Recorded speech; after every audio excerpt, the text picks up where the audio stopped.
नमस्कार दोस्तों अगर आपको भारत और इंग्लैंड के बीच खेली जा रही टेस्ट श्रृंखला के पहले टेस्ट मुकाबले में पहले दिन का खेल पसंद आया हो तो इस वीडियो को आप एक लाइक जरूर करें। इस वीडियो का लाइक टारगेट 400 लाइक है, तो इस वीडियो को आप दिल से लाइक जरूर करें। दोस्तों, भारत और इंग्लैंड के बीच खेली जा रही 5 मैचों की टेस्ट श्रृंखला के पहले मुकाबले के पहले और सबसे रोमांचक दिन इंग्लैंड के कप्तान बेन स्टोक्स में टॉस जीता और पहले बल्लेबाजी का फैसला लिया और भारतीय टीम को पहले गेंदबाजी के लिए आमंत्रित किया। उसके बाद रनों की बारिश करने के इरादे से इंग्लैंड के 2 दिग्गज ओपनर बल्लेबाज मैदान में उतरे, जैक क्रॉली और बेन डकैट के कंधों पर। इस महामुकाबले में अपनी टीम को एक विस्फोटक ओपनिंग शुरुआत दिलाने की बहुत ही बड़ी जिम्मेदारी थी और इंग्लैंड के इन 2 दिग्गज ओपनर बल्लेबाजों ने मैदान में उतरने के साथ ही भारतीय गेंदबाजी पर बड़ी शॉट खेलना शुरू कर दिया और एक लाजवाब ओपनिंग शुरुआत इंग्लैंड की टीम को दिलाई। इंग्लैंड की इस गजब की ओपनिंग शुरुआत ने कप्तान रोहित शर्मा को परेशानी में डाल दिया था। देखते ही देखते जैक क्रॉली और बेन डकैट के बीच 50 रनों की लाजवाब ओपनिंग साझेदारी बन चुकी थी। दोनों ने मिलकर अपनी टीम को 55 रनों तक पहुंचा दिया था, लेकिन फिर गेंदबाजी के लिए आए रविचंद्रन अश्विन ने सेट हो चुके बेन डकैट को एलबीडब्ल्यू आउट कर दिया। बेन डकैट 39 गेंद में 35 रन बनाकर आउट हो गए। बेन डकैट के आउट हो जाने के बाद अब इंग्लैंड की टीम की तरफ से ओली पॉप बल्लेबाजी के लिए मैदान में उतरे, लेकिन फिर नए बल्लेबाज ओली पॉप को भी रविंद्र जडेजा ने रोहित शर्मा के हाथों कैच आउट करके इंग्लैंड की टीम को दूसरा बड़ा झटका दे दिया। ओली पॉप 11 गेंद में सिर्फ 1 रन बनाकर आउट हो गए। एक गजब की शुरुआत के बाद इंग्लैंड की टीम ने 2 बड़े खिलाड़ियों को खो दिया था। अब बल्लेबाजी के लिए जो रूट मैदान में आ चुके थे, लेकिन तभी दूसरे छोर पर सेट हो चुके जैक क्रॉली को रविचंद्रन अश्विन ने मोहम्मद सिराज के हाथों कैच आउट कर दिया। जैक क्रॉली 40 गेंद में 20 रन बनाकर आउट हो गए। अब इंग्लैंड की टीम बड़ी मुसीबत में थी। भारतीय गेंदबाजी ने अपनी टीम की इस मुकाबले में वापसी करवा दी थी, लेकिन विकेट गिरने के बाद बल्लेबाजी करने आए जॉनी बेयरस्टो के साथ मिलकर जो रूट ने फिर एक बार इंग्लैंड की पारी को संभाला और एक महत्वपूर्ण साझेदारी बनाना शुरू कर दिया। दबाव में होने के बावजूद भी इंग्लैंड के ये दोनों ही बल्लेबाज लाजवाब बल्लेबाजी कर रहे थे, जिसने अब फिर एक बार भारतीय गेंदबाजी के ऊपर दबाव बनाए रखा था।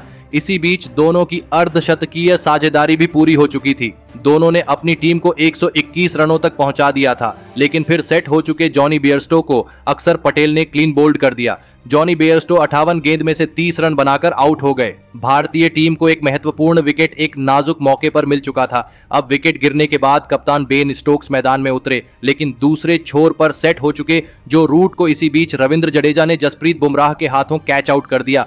जो रूट 60 गेंदों में 29 रन बनाकर आउट हो गए, तो वही जो रूट के बाद बल्लेबाजी करने आए बेन फ्लॉक्स को भी अक्षर पटेल ने श्रीकर भरत के हाथों कैच आउट कर दिया।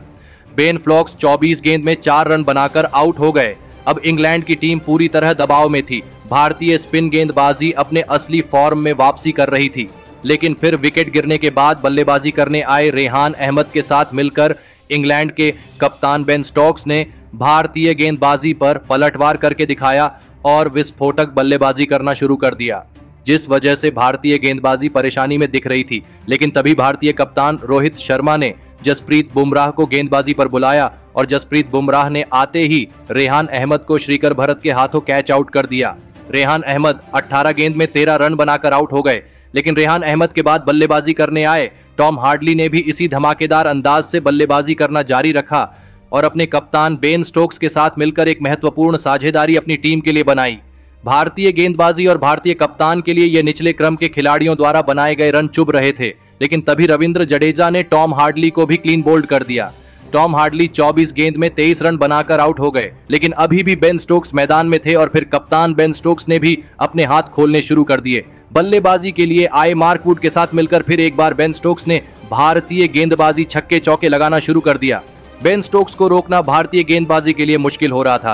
गेंदबाजी के लिए आए रविंद्र जडेजा की एक ही ओवर में लगातार 2 छक्के लगाते हुए इंग्लैंड के कप्तान बेन स्टोक्स ने अपना तूफानी अर्धशतक पूरा कर लिया। अर्धशतक लगाने के बाद भी बेन स्टोक्स का बल्ला रुक नहीं रहा था, लेकिन तभी दूसरे छोर पर बल्लेबाजी कर रहे मार्क वुड को रविचंद्रन अश्विन ने क्लीन बोल्ड कर दिया। मार्क वुड 24 गेंद में 11 रन बनाकर आउट हो गए।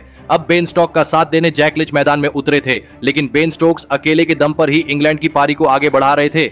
लेकिन फिर सेट हो चुके बेन स्टोक्स को जसप्रीत बुमराह ने क्लीन बोल्ड करते हुए इंग्लैंड की टीम को 246 रनों पर ऑन आउट कर दिया। उसके बाद इंग्लैंड से मिले पहले पारी के लक्ष्य का पीछा करने भारतीय टीम के 2 दिग्गज ओपनर बल्लेबाज मैदान में उतरे। यशस्वी जायसवाल और कप्तान रोहित शर्मा के कंधों पर इस महामुकाबले में अपनी टीम को एक शानदार ओपनिंग शुरुआत दिलाने की बहुत ही बड़ी जिम्मेदारी थी और इस जिम्मेदारी को बखूबी निभाते हुए यशस्वी जायसवाल ने आते ही इंग्लैंड की गेंदबाजी पर बड़े शॉट खेलना शुरू कर दिया, जिसने शुरुआत से ही इंग्लैंड की गेंदबाजी को बैकफुट पर रखा। तो वही दूसरे छोर से बल्लेबाजी कर रहे कप्तान रोहित शर्मा भी बेहतरीन फॉर्म में नजर आ रहे थे। दोनों के बीच एक महत्वपूर्ण साझेदारी बन रही थी, जिस वजह से इंग्लैंड के कप्तान बेन स्टोक्स बहुत ही ज्यादा दबाव में दिख रहे थे। यशस्वी जायसवाल की इस आक्रामक बल्लेबाजी ने पूरी इंग्लैंड की टीम को बैकफुट पर धकेल दिया था। देखते ही देखते दोनों के बीच एक शानदार ओपनिंग साझेदारी बन चुकी थी। अब यशस्वी जायसवाल अपने इस मुकाबले के अर्धशतक के काफी नजदीक पहुंच चुके थे और फिर इसी बीच यह यशस्वी जायसवाल ने अपना अद्भुत अर्धशतक भी पूरा कर लिया। यशस्वी जायसवाल और कप्तान रोहित शर्मा ने मिलकर भारतीय टीम के लिए 80 रनों की शानदार ओपनिंग साझेदारी इस मुकाबले में बनाई, लेकिन फिर इसी बीच सेट हो चुके कप्तान रोहित शर्मा को जैक लीच ने बेन स्टोक्स के हाथों कैच आउट कर दिया। रोहित शर्मा 27 गेंद में 24 रन बनाकर आउट हो गए। कप्तान रोहित शर्मा के आउट हो जाने के बाद अब भारतीय टीम की तरफ से शुभमन गिल बल्लेबाजी करने मैदान में उतरे और फिर यहां से शुभमन गिल और यशस्वी जायसवाल ने भारतीय पारी को फिर एक बार संभाला और पहले दिन के खत्म होने तक और कोई ज्यादा विकेट भारतीय टीम के गिरने नहीं दिए और इस पहले दिन के अंत तक भारतीय टीम में 119 रन 1 विकेट के नुकसान पर बना लिए हैं, जहां पर भारतीय टीम अभी भी इंग्लैंड की टीम की पहली पारी से 127 रनों से पीछे है।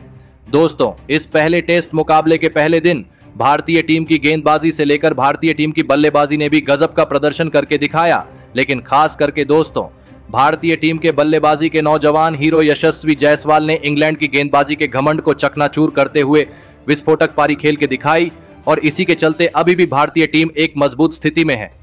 तो दोस्तों, आप यशस्वी जायसवाल की इस अद्भुत बल्लेबाजी के लिए उन्हें 10 में से कितने अंक देना चाहेंगे?